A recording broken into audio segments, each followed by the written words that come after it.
नारियल फोड़ करके क्रेडिट लेने का काम करते हैं। इंसान के हर कर्मों का रिजल्ट 5 साल के बाद आता है।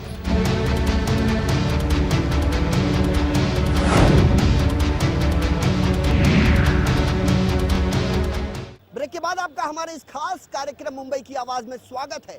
ब्रेक पर जाने से पहले हमने टीम नरेंद्र मोदी के सदस्यों की प्रतिक्रियाएं ली है। मामला जेएनयू का है और दूसरी तरफ पूरे भारतवर्ष में कोहराम सा मचा हुआ है कि भारतवर्ष में रह के भारत विरोधी नारे कैसे लगाए जा सकते हैं, और यदि लगाए जा सकते हैं तो क्या वो देशद्रोह को नहीं दर्शाता। हमारे साथ यहाँ पर बड़े पैमाने पर लोग हैं, लेकिन सबसे पहले हम बता दें अपने तमाम दर्शकों को कि यहाँ के तमाम जो लोग हैं वो जवाहरलाल नेहरू विश्वविद्यालय छात्र संघ के अध्यक्ष कन्हैया कुमार की जिस तरीके से पटियाला कोर्ट में पेशी हुई, वहां की सुरक्षा चाक चौबंद थी। आपको बता दें कि 15 फरवरी को कन्हैया लाल की पेशी के दौरान जमकर हंगामा हुआ। जेएनयू में देश विरोधी नारों के आरोपी छात्र संघ अध्यक्ष कन्हैया कुमार की पटियाला कोर्ट में पेशी के दौरान हंगामे के चलते वकीलों की जेएनयू छात्रों से झड़प तो हुई, साथ ही वकीलों ने पत्रकारों से भी बदसलूकी की है। वहीं दूसरी ओर दिल्ली पुलिस इस मामले में फरार 5 छात्रों की तलाशी के लिए चप्पे चप्पे दबीज दे रही है। जानकारी के तौर पर जो छापेमारी की प्रक्रिया चल रही है उत्तर प्रदेश, बिहार और जम्मू कश्मीर में है। तो हमारे साथ यहाँ पर तमाम वो लोग हैं, हम उनसे एक बार फिर जानने की कोशिश करते हैं। सर, सबसे पहले आपका नाम और आपका डेजिग्नेशन। मैं आशित बख्शी हूँ, मेरा नाम आशित बख्शी है और मैं उप प्रभारी महाराष्ट्र प्रदेश हूँ, नरेंद्र मोदी टीम भारत से। स्वागत है आपका। चूंकि आपने नरेंद्र मोदी टीम आपने बताया, मुंबई वासियों में ज्यादातर लोगों को यह पता नहीं है कि नरेंद्र मोदी की टीम भी एक पैरेलल दिशा में काम करती है। जिस तरीके से जेएनयू का मुद्दा गरमाया हुआ है, उसको लेकर राजनीतिक दल जो है सियासी रोटियां सेक रहे हैं। भारतीय जनता पार्टी इसको किस तरीके से देखती है? नरेंद्र मोदी टीम भारत बेसिकली इसका संगठन, जिसके राष्ट्रीय अध्यक्ष हैं श्री हरीश अरोरा जी, जो दिल्ली में बैठते हैं, और इनका गठन हुआ कि लोगों में जागरूकता बढ़े, जानकारी बढ़े, और ये संगठन में ज्यादातर लोग नॉन पॉलिटिकल हैं। नॉन पॉलिटिकल है। आपने राष्ट्रीय अध्यक्ष का क्या नाम बताया? हरीश अरोरा जी। हरीश अरोरा जी। हरीश अरोरा के बारे में शायद ही कोई आम नागरिक जानता हो, लेकिन हम बताना चाहेंगे कि नरेंद्र मोदी की एक टीम बनी है जो नॉन पॉलिटिकल है और इसमें वो तमाम सदस्य गैर राजनीतिक हैं। और जो क्या नाम फिर से जानना चाहेंगे?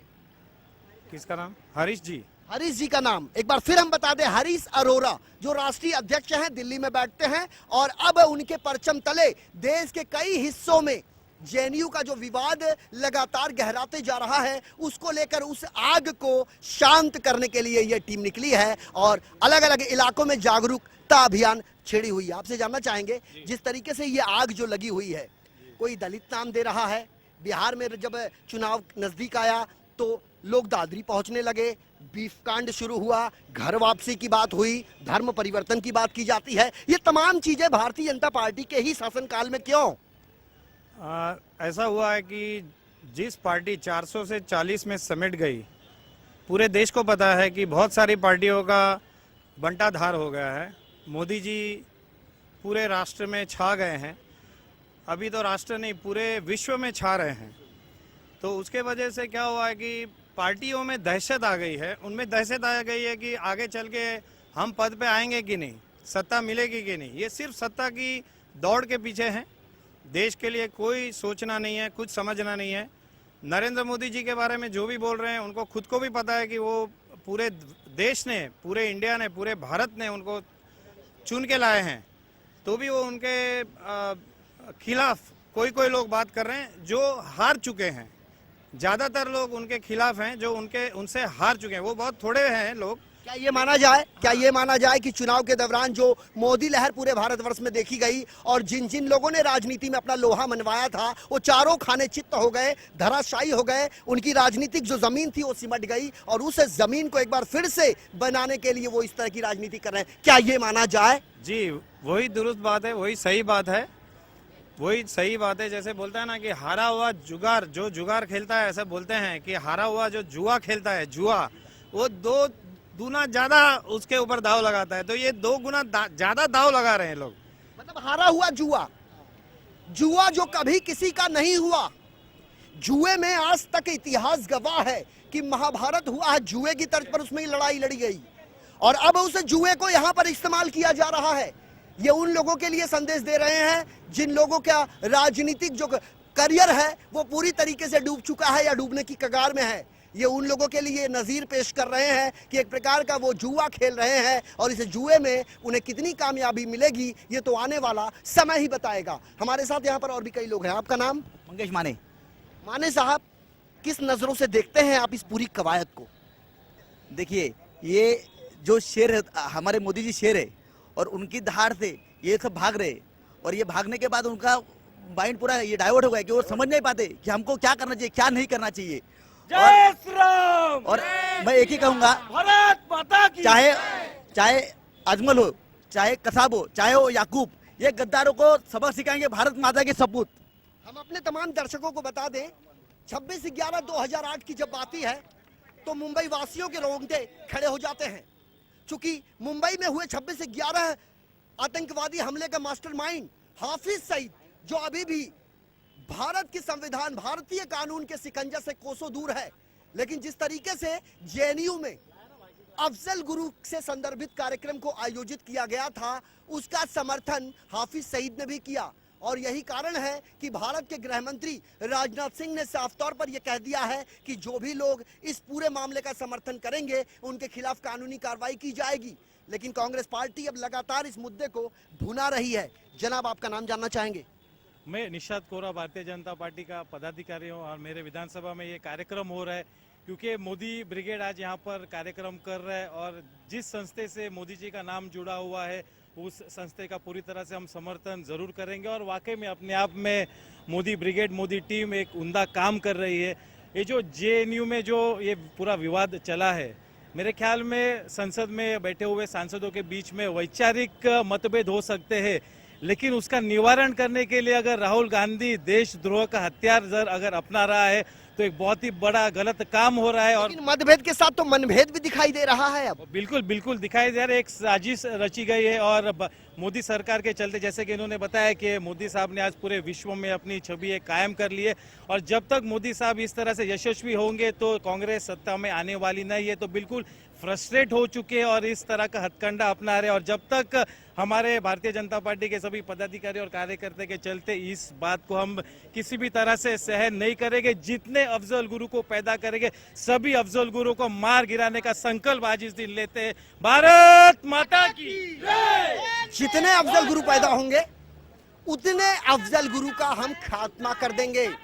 घर घर में यदि अफजल गुरु पैदा होता है तो घर घर में हम घुसेंगे और उन्हें मार देंगे, क्योंकि वो देश विरोधी था और देश विरोधी नारे लगाने वाले, देश के खिलाफ वक्तव्य करने वाले देश के देशभक्त कतई नहीं हो सकते और वो देश से गद्दारी कहें तो इसमें कोई अतिशयोक्ति नहीं होगी। हमारे साथ यहाँ पर कई लोग हैं। आपका नाम जानना चाहेंगे और सबसे पहले नाम के बाद आप बताएंगे कि जेएनयू का मामला है क्या?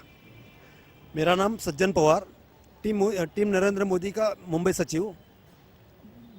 जेएनयू का मतलब ये जो राष्ट्रद्रोही का काम जो कर रहे हैं वो राष्ट्र हित में जो बीजेपी का नरेंद्र मोदी काम कर रहे हैं वो बहुत बढ़िया और सराहना गए।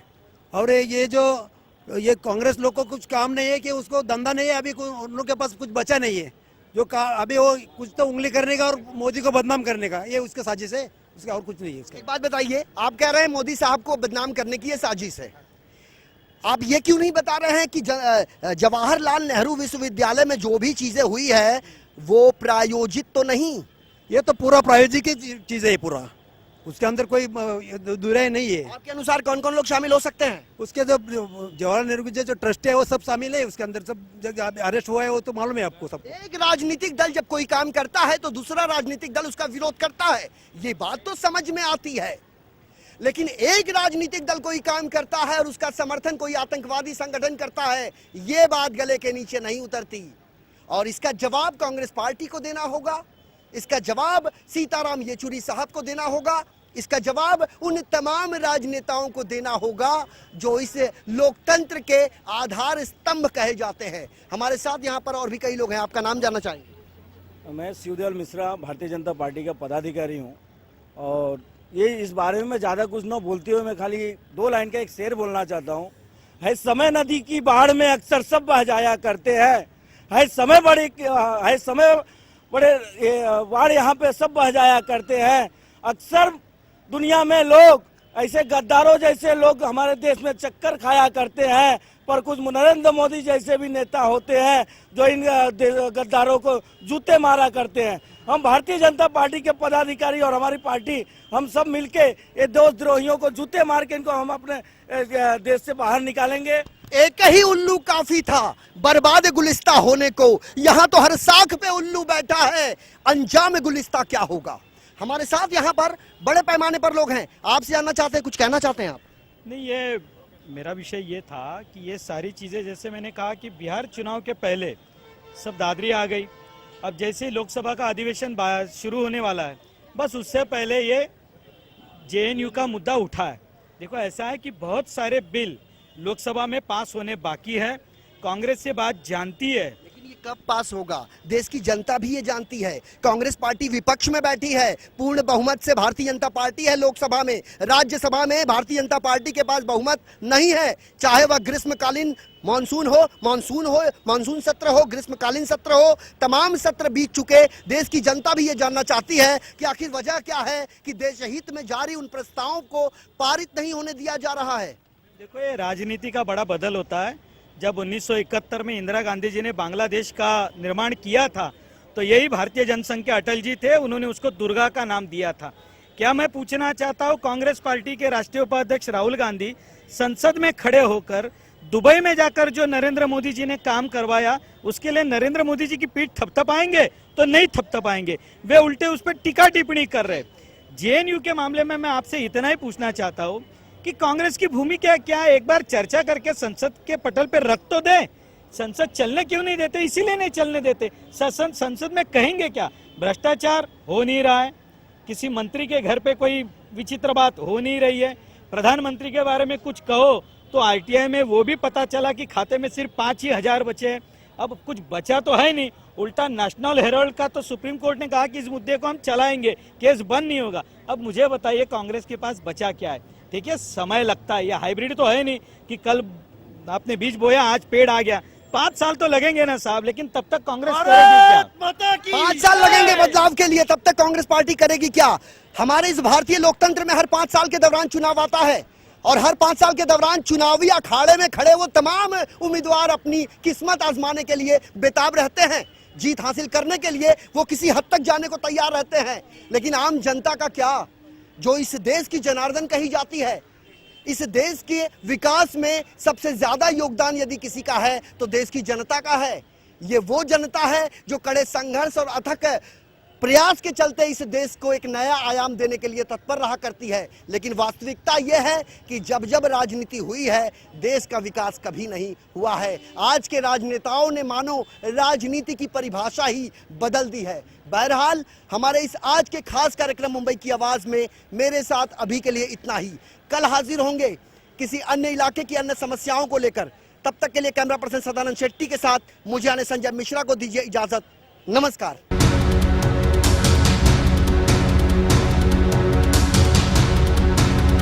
नारियल फोड़ करके क्रेडिट लेने का काम करते हैं। इंसान के हर कर्मों का रिजल्ट 5 साल के बाद आता है।